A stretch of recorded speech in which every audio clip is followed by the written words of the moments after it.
तो गाइस आज हम बात करेंगे क्वेस्टिज्म के चैप्टर नंबर 93 के बारे में। और आज की वीडियो की शुरुआत में हम देखते हैं शुन को फाइनली मास्टर कार्ड मिल चुका होता है, लेकिन इस वक्त शुन होता है अभी एक फाइट के बीच में जो कि चल रही होती है रियू के साथ। पर शुन अभी एक जगह पे थक हार के बैठा हुआ होता है और अपने मास्टर कार्ड की तरफ देख के खुद से बोल रहा होता है फाइनली तो मुझे मास्टर कार्ड मिल ही गया। और ये जो मास्टर कार्ड होता है इसका टाइटल होता है माना ड्रेन। और इस कार्ड की खासियत ये होती है कि ये अपने अपोनेंट के स्टैट्स को अब्सॉर्ब कर सकता है, यानी कि अपने अपोनेंट के स्टैट्स को एक तरीके से उनसे खींच सकता है। और जो ऐसा करके इस कार्ड का इस्तेमाल करेगा उसके स्टैट्स खुद इंक्रीज हो जाएंगे, यानी कि शुन अगर किसी के स्टैट्स अब्सॉर्ब करता है तो शुन के स्टैट्स इंक्रीज हो जाएंगे, वो भी परमानेंटली। लेकिन इस कार्ड में एक नोट भी लिखा होता है कि ये कार्ड बहुत ज्यादा पावरफुल अपोनेंट के खिलाफ काम नहीं आएगा, जो कि एक बेकार बात तो है, लेकिन उसके बावजूद भी ये मास्टर कार्ड सच में काफी ज्यादा खतरनाक है। और शुन अभी इस कार्ड को देख के अपने मन में बोल रहा होता है क्या आखिर इसका क्या मतलब हुआ, मैं अपने अपोनेंट के स्टैट्स अब्सॉर्ब कर सकता हूँ,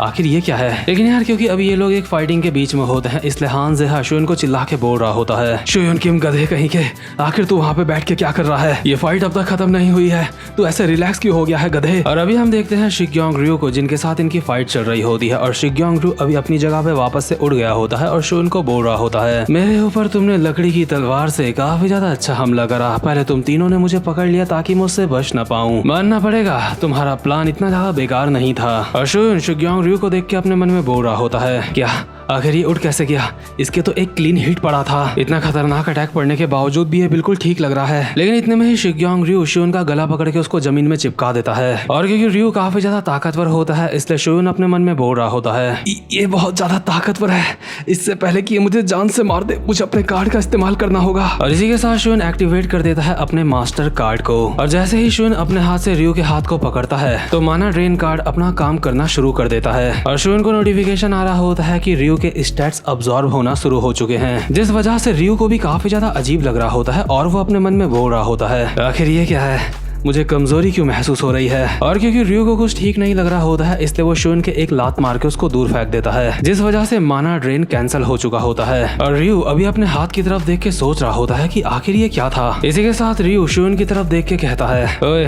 अभी अभी तूने क्या किया बे। शुन भी हैरान होकर अभी अपने हाथ की तरफ देख रहा होता है और खुद से बोल रहा होता है मुझे ऐसा महसूस हो रहा है जैसे मैं ताकतवर हो चुका हूँ, क्या मैंने सच में उसके स्टैट्स को अब्सॉर्ब करा है। और शुन जैसे ही अपनी स्टैट विंडो को चेक करता है तो वो देखता है कि उसकी इंड्योरेंस इंक्रीज हो चुकी होती है। पहले शुन की इंड्योरेंस SS लेवल की थी लेकिन अब SS+ की हो चुकी होती है। और ये चीज देख के शुन अपने मन में बोल रहा होता है मुझे लगता है अपने नए कार्ड के साथ मैं रियो को हरा सकता हूँ। लेकिन इतने में ही रियो को एक कॉल आता है और वो कॉल पिक करके कहता है हेलो बॉस, जी बोलिए। कॉल पे अभी चोयुन होता है और वो रियो को कहता है रियो मैं चाहता हूँ कि तू वापस आ जाए। रियो कहता है सॉरी लेकिन मैं समझा नहीं आपने क्या कहा। चोयुन कहता है हमें जो करना था हमने वो कर लिया है। रियो का भी कुछ भी समझ नहीं आ रहा होता है कि आखिर चोयुन क्या बोल रहा है, लेकिन रियो चोयुन के सामने ज्यादा नहीं बोल सकता इसलिए वो चोयुन को जवाब देते हुए कहता है ठीक है सर मैं समझ गया, मैं वापस आ रहा हूँ आपके कहने में। इसके बाद रियो कॉल कट करता है और शुन लोगों को कहता है मानना पड़ेगा तुम सारे के सारे काफी ज्यादा किस्मत वाले हो, मैं तो तुम सारे के सारे लोगों के साथ और ज्यादा खेलना चाहता था लेकिन हमारे लीडर के कुछ और प्लान है इसलिए उन्होंने मुझे वापस बुला लिया है। माफ करना इस पार्टी को यहीं पे खत्म करने के लिए, लेकिन हम लोग दोबारा से मिलेंगे और उम्मीद करता हूँ जब हम दोबारा से मिलेंगे तब तक तुम सबके सब और ज्यादा ताकतवर हो चुके होंगे मेरे दोस्तों। वेल तुम सबके साथ खेल के काफी ज्यादा मजा आया, अब मैं यहाँ से चलता हूँ। तो खैर रियो यहाँ से चला जाता है और ये वाली फाइट यहीं पे खत्म हो चुकी होती है। इसके बाद अगले सीन में हम देखते हैं वेस्ट गैंगबक हाई स्कूल का सीन। हम देखते हैं शुन अभी स्कूल के कॉरिडोर में चलता हुआ जा रहा होता है और शुन के लेफ्ट और राइट दोनों ही तरफ काफी सारे बंदे होते हैं जो शुन को सर झुका के ग्रीटिंग्स दे रहे होते हैं। और साथ ही साथ में इनमें से एक बंदा चिल्ला के बोल रहा होता है सबके सब अपनी रिस्पेक्ट शो करो हमारे लीडर को। और अभी सारे के सारे बंदे शुन को बोल रहे होते हैं कांग्रेचुलेशन सर साउथ गैंगबक को यूनाइट करने के लिए। और गाइस साथ ही साथ मैं आपको बता दूं क्योंकि अब ईस्ट वेस्ट और साउथ गैंगबक एक हो चुका है इसलिए पूरे के पूरे गैंगबक के 4 हिस्से नहीं हैं। अब पूरा का पूरा गैंगबक सिर्फ 2 हिस्सों में डिवाइड है, एक है नॉर्थ गैंगबक और एक है साउथ गैंगबक। साउथ गैंगबक के ऊपर अभी शुन रूल कर रहा है और नॉर्थ गैंगबक के ऊपर चोयुन। और अभी हम देखते हैं जब शुन कॉरिडोर में चलता हुआ जा रहा होता है तो सारे के सारे लोग शुन की ही बातें कर रहे होते हैं। अभी सारे लोग शुन की तारीफ करते हुए आपस में बोल रहे होते हैं सर शुन आज काफी ज्यादा मैनली लग रहे हैं। हाँ हमने ये भी अफवाह सुनी है कि हान ज़ेहा को हराने के बाद शुन सर ने उसके नीचे के बाल उखाड़ दिए थे। लेकिन शुन चलते चलते बोल रहा होता है नहीं मैंने ऐसा कुछ भी नहीं करा था, आखिर तुम लोग ये क्या बात कर रहे हो, प्लीज ये सारी की सारी बातें करना बंद करो। इसके बाद शुन की मुलाकात होती है युनडोंग और जैंग जियूक से। जैंग जियूक कहता है कांग्रेचुलेशन माय किंग, फाइनली आप साउथ गैंगबक को यूनाइट करने में कामयाब हुए हो। युनडोंग कहता है, मुझे यकीन नहीं होता, ये दिन देखने के लिए मैं जिंदा हूँ। और इसी के साथ जो बाकी के क्रू मेंबर अभी शून के अंडर में होते हैं वो सारे के सारे शून का इंतजार कर रहे होते हैं। इसके बाद शून लोग पहुंचते हैं हान जेहा लोगों के पास जो कि यहीं पे मौजूद होते हैं थोड़ा सा आगे जाके। और जैंग ज्यूक हान जेहा लोगों को देख के बोल रहा होता है, मुझे यकीन नहीं होता इन लोगों ने हमारे क्रू को ज्वाइन कर लिया है। और जैंग ज्यूक को ही क्या बल्कि यहाँ पे किसी को भी विश्वास नहीं हो रहा होता, क्योंकि अब हान जेहा और कैंग शॉक दोनों के दोनों शून के गैंग में होते हैं। तो खैर जैसे ही शून और हान जेहा एक दूसरे के आमने सामने आते हैं तो शून हान जेहा की तरफ अपना हाथ बढ़ाते हुए कहता है, हान जेहा मैं उम्मीद करता हूँ हम लोग आपस में अच्छे से काम करें। हान जेहा पहले एक पल के लिए सोचता है कि उसको शून से हाथ मिलाना चाहिए या फिर नहीं, लेकिन इतने में ही हान जेहा को याद आता है कि उसने फाइट के दौरान शून से वादा करा था कि अगर शून उसकी मदद करेगा तो वो उसकी गैंग का हिस्सा बन जाएगा। और इसीलिए हान जेहा शून से हाथ मिला लेता है, लेकिन उसका हाथ पकड़ के अपनी तरफ खींच देता है। और साथ ही साथ में हान जेहा शून को कहता है, क्योंकि मैंने तुझसे वादा करा है इसलिए मैं अपना प्रॉमिस पूरा कर रहा हूँ। मैं तेरी गैंग का हिस्सा बन चुका हूँ, इसलिए ज्यादा घमंड में मत आ जाइयो। तुझे ये साबित करना होगा कि तू लीडर बनने के लायक है, और अगर तूने ये साबित नहीं करा कि तू लीडर बनने के लायक है तो एक दिन दोबारा से मैं तेरा दुश्मन बन जाऊंगा। शून कहता है, चिंता मत करो, मैं अपना बेस्ट दूंगा। लेकिन इसी के साथ जेहा शून का हाथ झटक देता है और कहता है, शून किम तुझे ये बात नहीं भूलनी चाहिए कि नॉर्थ गैंगबक हमारे ऊपर अटैक करने के लिए आने वाला है। क्योंकि अभी हम नॉर्थ गैंगबक की बात कर रहे हैं इसलिए हमें बहुत ज्यादा चिंता करनी चाहिए इस चीज के बारे में। नॉर्थ गैंगबक के बंदे इतने ज्यादा ताकतवर है कि हम इस बात का अंदाजा भी नहीं लगा सकते, और अभी तो हमारा सामना नॉर्थ गैंगबक के बाकी के हाई रैंकिंग बंदों से हुआ भी नहीं है, इसलिए इसमें कोई भी शक वाली बात नहीं है। काफी ज्यादा पावरफुल दुश्मन हमारा इंतजार कर रहे हैं। और साथ ही साथ में हमें नॉर्थ गैंगबक के वो पावरफुल दुश्मन दिखाए जाते हैं लेकिन उनकी शक्ल नहीं दिखाई जाती। और क्योंकि शून ने इतने ज्यादा खतरनाक लोगों के साथ जंग का ऐलान कर दिया होता है इसलिए हान जेहा कहता है, तूने नॉर्थ गैंगबक के साथ जंग का ऐलान कर दिया है जो कि इतने ज्यादा खतरनाक लोग हैं, और मुझे नहीं लगता कि इतने खतरनाक लोगों के साथ तू जंग का ऐलान बिना किसी प्लान के करेगा। तो मुझे बता आखिर तू क्या सोच रहा है, आखिर तेरा प्लान क्या है। इतने में ही जैंग ज्यूक सामने आता है और कहता है, मैं बिल्कुल सच बताऊंगा,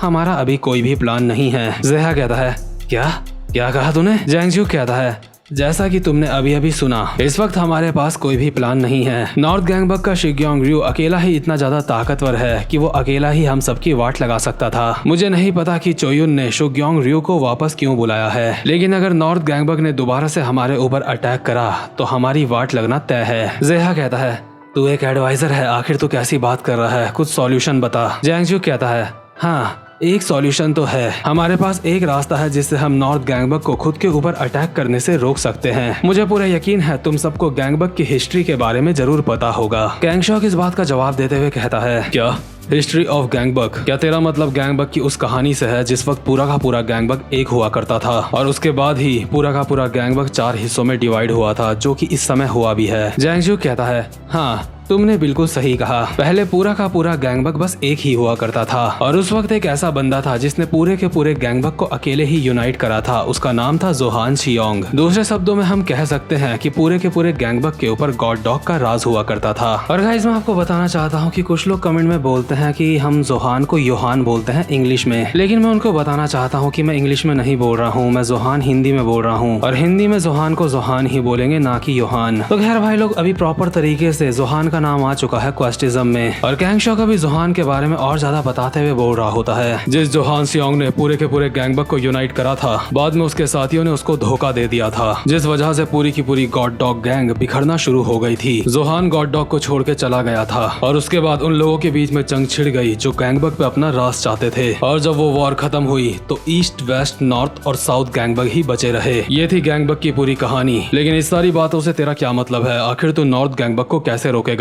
जैंग ज्यूक कहता है, ये बिल्कुल आसान है, हम उस इंसान से मदद मांगेंगे। कैंग शॉक कहता है, उस इंसान से तेरा मतलब क्या है? जैंग ज्यूक कहता है, हमें जाके उस लेजेंडरी बंदे से मिलना होगा जिसने एक बार पूरे के पूरे गैंगबक को यूनाइट करा था। मैं अभी बात कर रहा हूँ गॉड डॉग के जोहान शियोंग की। कैंग शॉक कहता है, क्या तेरा ये प्लान काम भी करेगा? ये बात सबको अच्छी तरह से पता है कि जोहान शियोंग बहुत ही ज्यादा गुस्से वाला इंसान है, वो किसी की भी बात सुनता नहीं है। जैंग ज्यूक कहता है, चाहे कुछ भी हो हमें कोशिश तो करनी होगी, क्योंकि बिना जोहान शियोंग की मदद के हम कुछ भी नहीं कर सकते अभी। इसलिए हमारा अगला प्लान है कि हमें जोहान शियोंग को ढूंढना है और उससे बात करनी है। अभी हम जोहान शियोंग को उस जगह पे ढूंढेंगे जहाँ पे उसे ज्यादातर देखा जाता है। और जोहान का नाम सुन के हारू थोड़ा हैरान लग रहा होता है, क्योंकि ऑब्वियसली जोहान के साथ हारू का कुछ ना कुछ तो रिश्ता होता है। तो खैर इसके बाद सीन शिफ्ट होता है और हम देखते हैं शुइन को, जो कि अभी अपने घर में होता है और अपने मास्टर कार्ड की तरफ देख रहा होता है। शुइन इस कार्ड की तरफ देखते हुए खुद से बोल रहा होता है, फाइनली मेरे सामने अभी एक मास्टर कार्ड है। इसका मतलब चैलेंजर कार्ड ने मुझसे जो कुछ भी कहा था वो सब कुछ सच था। यकीन नहीं होता मास्टर कार्ड की वजह से मेरे पास इतनी खतरनाक स्किल आ चुकी है। मैंने अभी मास्टर कार्ड का इस्तेमाल सिर्फ एक बार करा है, वो भी थोड़ी सी देर के लिए। उसके बावजूद भी मेरी इंड्योरेंस अभी इंक्रीज हो चुकी है, और वो भी परमानेंटली। इस कार्ड की मदद से तो मैं इतना ज्यादा ताकतवर बन सकता हूँ जितना मैं सोच भी नहीं सकता। मुझे बस किसी भी इंसान को पकड़ना है और उसके स्टैट्स को अब्सॉर्ब करना है। मुझे लगता है मुझे दोबारा से किम बैक बनना होगा। अपने चेहरे में मास्क पहन के मैं दोबारा से नॉर्थ गैंगबक जाऊंगा और वहाँ के मॉन्स्टर जैसे ताकतवर लोगों से फाइट करके उनको अब्सॉर्ब करूंगा। और हो सकता है जब मैं उन सारे लोगों को अब्सॉर्ब करके काफी ज्यादा ताकतवर हो जाऊंगा तो उसके बाद मैं काफी सारे खतरनाक लोगों को भी अब्सॉर्ब करने में कामयाब हो पाऊंगा। लेकिन सबसे पहले मुझे फोकस करना है अपने मास्टर कार्ड को अपग्रेड करने में। लेकिन क्या इतना काफी होगा नॉर्थ गैंगबक को हराने के लिए? क्या ये सब कुछ करने के बावजूद भी मैं चोयुन के सामने टिक पाऊंगा? वहीं दूसरी तरफ कोजा भी अपने घर में बैठ के इन्हीं ख्यालों में खोया हुआ होता है और अपने मन में बोल रहा होता है, सच में मैं बहुत ज्यादा शर्मनाक हूँ। अभी जो हमारी ईस्ट गैंगबक के साथ फाइट चली थी, आखिर मैं वहाँ पे क्या कर रहा था? मैं अपनी गैंग का नंबर 2 का बंदा हूँ, उसके बावजूद भी मैंने वहाँ पे मार खाई, मैं हार गया। लेकिन चाहे कुछ भी हो मैं ताकतवर बनना चाहता हूँ, इतना ज्यादा ताकतवर कि मैं उस लड़की को बचा सकूं जिससे मैं प्यार करता हूँ। और ऑब्वियसली कोजा भी बात कर रहा होता है ली जियुन की। वहीं दूसरी तरफ शुइन को भी एहसास हो चुका होता है कि ऐसे तो काम नहीं चलने वाला, इसलिए शुइन भी अपने घर में एक्सरसाइज करना स्टार्ट कर देता है। एक सीन में हम देखते हैं शुइन बहुत ज्यादा मेहनत करके पुशअप मार रहा होता है और साथ ही साथ में कोजा ने भी रनिंग करना स्टार्ट कर दिया होता है। एक तरफ शुइन पुशअप्स मारते हुए अपने मन में बोल रहा होता है, चाहे कुछ भी हो जाए मुझे खुद को बदलना होगा। मैं हमेशा अपने कार्ड्स के भरोसे नहीं रह सकता, किसी और के लिए नहीं, मुझे अपने लिए बदलना होगा। इसलिए उसके लिए ट्रेनिंग करना बहुत ज्यादा जरूरी है। और कोजा भी रनिंग करते हुए अपने मन में बोल रहा होता है, अगर मुझे अपने प्यार को बचाना है तो मुझे ट्रेनिंग करना स्टार्ट करना होगा। और यार क्योंकि इन दोनों बंदों ने ट्रेनिंग करना स्टार्ट कर दिया है, इसलिए मैं उन लोगों से कहना चाहता हूँ जो कि वर्कआउट या फिर कुछ भी ट्रेनिंग नहीं करते। देखो यार अब तो इन्होंने भी ट्रेनिंग करना स्टार्ट कर दिया है, इसलिए तुम भी कम से कम कुछ तो कर सकते हो। क्योंकि अगर तुम लोग अपनी बॉडी को स्ट्रांग बनाओगे तो अल्टीमेटली वो तुम्हारे ही काम आएगी। और क्योंकि अभी शुइन और कोजा ने भी ट्रेनिंग करना स्टार्ट कर दिया है, इसलिए मुझे पूरा यकीन है आगे चल के ये दोनों काफी ज्यादा खतरनाक होने वाले हैं। लेकिन इसी के साथ ये वाला चैप्टर यहीं पे खत्म होता है। उम्मीद करता हूँ कि आपको आज की एक्सप्लेनेशन भी अच्छी लगी हो। और जो कोई चैनल पे पहली बार आया है चैनल को सब्सक्राइब कर लेना अगर मन हो, या फिर जब मन करे तब सब्सक्राइब कर लेना। अब मैं मिलता हूँ आपसे अपनी नेक्स्ट वीडियो में, तब तक के लिए गुड बाय।